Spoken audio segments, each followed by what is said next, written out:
Salam əziz abituriyentlər, növbəti mövzumuz Atropatena mövzusudur.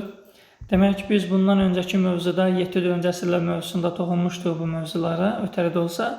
Demək ki, eradan əvvəl 323-cü ildə İskəndərin ölümü ilə bir müddət dövləti Perdik idarə edilsə də, onun da ölümü ilə imperiya parçalanır və Makedoniya imperiyasının bir sıra dövlətlər yaranır. Azərbaycan ərazisində yaranan dövlətlərdən Albaniya və Atropatena idi. Biz isə Atropatena danışacağıq. Demək ki, eradan əvvəl 4-cü əsrin sonunda Makedoniya imperiyası parçalanır və Azərbaycanın cənubunda Atropatena dövləti yaranır. Dövlətin əsasını eradan əvvəl 321-ci ildə Atropat qoymuşdur. Paytaxtı da Qazaka şəhəridir. Bu arada Qazaka şəhəri həmçinin Zərdüştlük dininin mərkəzi hesab olunurdu. Atropatenanın yaranması ilə dövlətçilik ənənəsi daha da möhkəmlənir və ərazisi keçmiş Manna dövlətinin ərazilərini, indiki Cənubi Azərbaycan torpaqlarını və Şimali Azərbaycanın bəzi cənub rayonlarını əhatə eləyirdi. Bəli, Atropatena dövləti yaranmasının bir sıra səbəbləri var idi. Birinci səbəb bu idi ki, Makedoniya imperiyası parçalanır və onun yerində yaranır. Atropatın bu dövləti yaradan, Atropatena dövlətini yaradan Atropat ki var idi, keçmiş Midiya satrapı idi özü də, öz xalqına güvənir və bu güvəncin sayəsində Azərbaycan cənubunda belə bir dövlətin əsasını qoyur. Sonra bu yerli döyüşkən tayfalar ki var idi, Azərbaycan ərazisində məskunlaşan, məxsusən də Kadusi və Saklar ki var idi, bunların Atropata etimad göstərməsi idi, ona dəstək göstərməsi idi və nəhayət Atropatın Makedoniyalılarla qohumluq əlaqəsi var idi. Atropat vaxtilə öz qızını İskəndərin ən yaxın sərkərdəsi olan Perdikkə ərə vermişdi və beləliklə bunlar arasında qohumluq əlaqəsi yaranmışdı. Quruluşuna görə ictimai cəhətdən quldar dövləti idi Atropatena, siyasi cəhətdən monarxiya idi. Ölkəni də Atropatena adı ilə bağlı olaraq Atropatena sülaləsi idarə edirdi. Ərazisində müxtəlif tayfalar yaşayırdı. Maq, Mülk, Kaspi və Kadusi tayfaları. Təsərrüfat həyatına qısa olaraq bir nəzər salır. Əkinçilikdə atlar üçün ən yaxşı yem olan midye otu bitirdi. Atçılıq xüsusilə inkişaf etmişdi. Burada Manna ilə oxşar cəhətdə bax. Mannanın Subi vilayətində biz deyirdik ki, Subi vilayətində xüsusi olaraq atlar yetişdirilir. Bax, bunu Atropatena ilə oxşar cəhət götürə bilərik. Və Atropatenada bu cür yetişdirilən atlar Çində onlara deyirlər səma atları.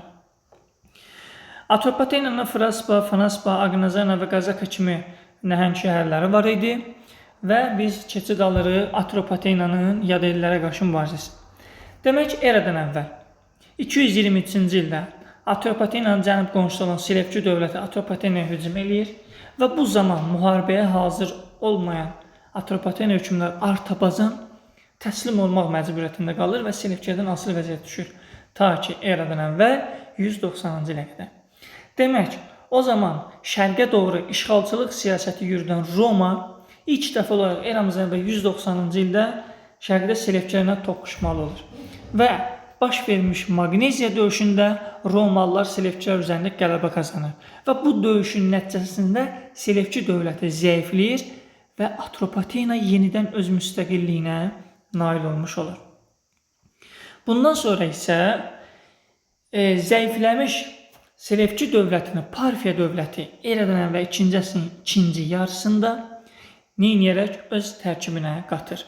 Bu dövrdə artıq Parfiyada öz ərazilərini qərbə doğru genişləndirir və şərqə can atan Roma ilə toqquşmaq məcburiyyətində qalır və yenidən növbəti şərq-qərb qarşı durması baş verir.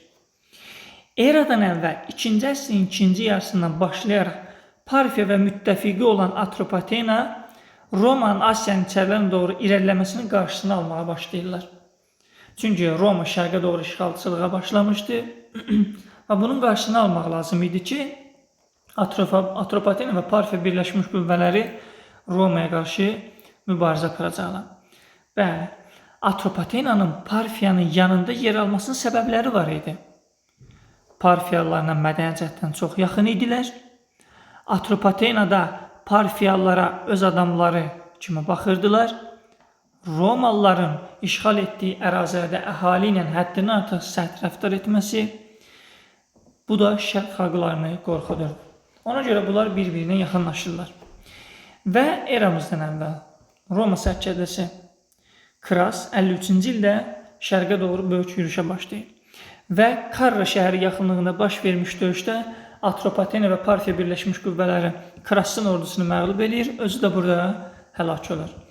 Və Karra döyüşündən sonra Romanın şərqə doğru hərəkətinə böyük zərbə vurmuş olurlar. Və növbəti Roma sərkərdəsi Antoni şərqə doğru yürüşə başlayır. 38-ci ildə baş vermiş döyüşdə bu dəfə isə Romalılar Atropatena və Parfiya birləşmiş qüvvələri qələbə qazanırlar. Və bu qələbədən ruhlanan Antoni 36-cı ildə 100 minlik ordu ilə şərqə doğru yenidən yürüşə başlayır. Və Atropatena və Parfiya birləşmiş qüvvələri Romanın Ktesifon şəhərinə hücum edəcəyindən ehtiyat edirdilər və ona görə bütün qüvvələrini burada Mesopotamiyada cəmləyirlər. Lakin yolda Antoni fikrini dəyişərək Fraspa şəhəri üzərinə, eradan 36-cı ildə Fraspa şəhərinin üzərinə yürüş edərək buranı mühasirəyə alır. Nəticədə nə olur? Antoni burada məğlub olur.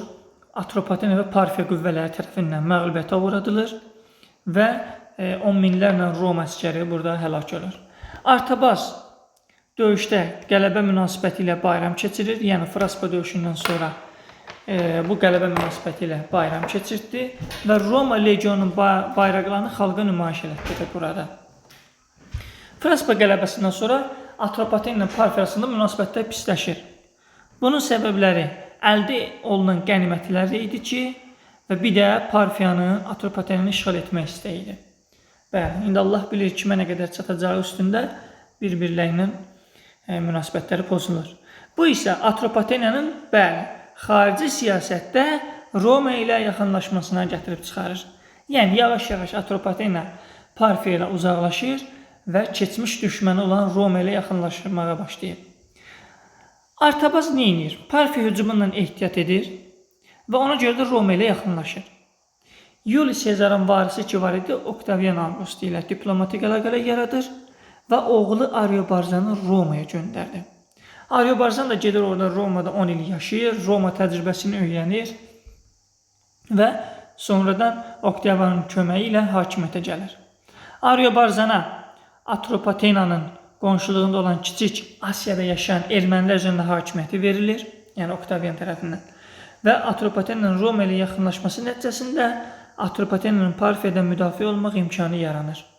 Keçmiş müttəfiqlər artıq indi düşməndirlər və keçmiş düşmənlər indi isə müttəfiqlər. Kiçik Asiyadakı ərazilər Atropatenaya tabe edildi.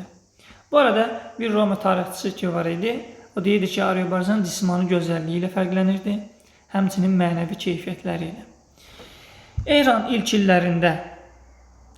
ilk illərində Atropatena ilə Parfiya arasındakı soyuqluq yenidən, daha doğrusu o keçmiş soyuq münasibətləri ki var idi, düşmənçilik münasibətləri ki var idi, artıq İran ilk illərində nə oldu? Bu münasibətlər nicah diplomatiyası ilə möhkəmləndirildi. Və 1-ci əsrin əvvəllərində, yəni eramızın 20-ci ilində Atropatilərin sonuncu hökmdarı Ariovast vəfat edir. Bundan istifadə edən Parfiyada nə edir? Qonşusu olan Atropatena dövlətini işğal edir və onun dövlətçiliyinə son qoyur. Və Atropatena Arşakilər sülaləsinin hakimiyyət altına düşdü. Bu qədər və Atropatenanın digər hissələrinə, yəni mədəniyyətinə, dininə və digər hissələrinə baxaq. Zərdüştlük dini eradan əvvəl 7-ci əsrin ikinci yarısı və 6-cı əsrin əvvəllərində yaranmışdı Zərdüşt Peyğəmbər tərəfindən. Burada Zərdüşt dinində o da sitayiş olunduğundan ona atəşpərəstlik dini də deyirdilər. Yəni, harada Zərdüşt atəşpərəstlik sözü görsəz, birinci Zərdüştlük dinindən söhbət gedir. Bu dinə İranda, Orta Asiyada bu dəqiqədə sitayiş olunur. Farslar və Gəbirlər bu dəqiqədə bu dinə sitayiş edirlər. Və bu dinin müqəddəs şəhəri Qazaka şəhəri idi. Bəli, müqəddəs kitabı isə Avesta idi. Burada ot, su, hava, külək müqəddəs hesab olunur və bu dini təbliğ edənlər Mag adlanırdı. Bəli. Kerifto abidəsi nədir? Əziz abituriyentlər. Bu məsələnin testə düşəcək. Atropatenada Kerifto abidəsi nəyi sübut edirdi? Siz də deyəcəksiniz ki, bu Kerift abidəsi Atropatenada Yunan tanrılarına sitayiş olduğunu göstərirdi. Herakla sitayiş olunurmuş deyə bilərik. Bəli, deməli burada insanlar bayramlar qeyd edirmiş, dini ayinləri yerinə yetirilmiş və qurban kəsmək üçün burada toplanırdılar. Bəli. Biz Manna ilə Atropatenanın oxşar cəhətlərinə də nəzər salaq, çünki bu testlərdə çox qarşımıza çıxacaq. Demək ki, eradan və 1-ci minillikdə yaranmış quldar dövlətləri idilər. Azərbaycanın cənubunda yaranmışdılar, türk mənşəli idilər və hökmdar tərəfindən idarə olunurdu və çox tanrılıq dini mövcud idi. Midiya və Atropatena üçün oxşar cəhəti isə yenə də yaradan və 1-ci minillikdə yaranmış quldar monarxi dövlətləri idilər. Hökmdar tərəfindən idarə olunurdular və Maq kahinləri dövlətin dini həyatında mühüm rol oynayırdılar. Bu qədər əziz abituriyentlər, hər birinizə uğurlar.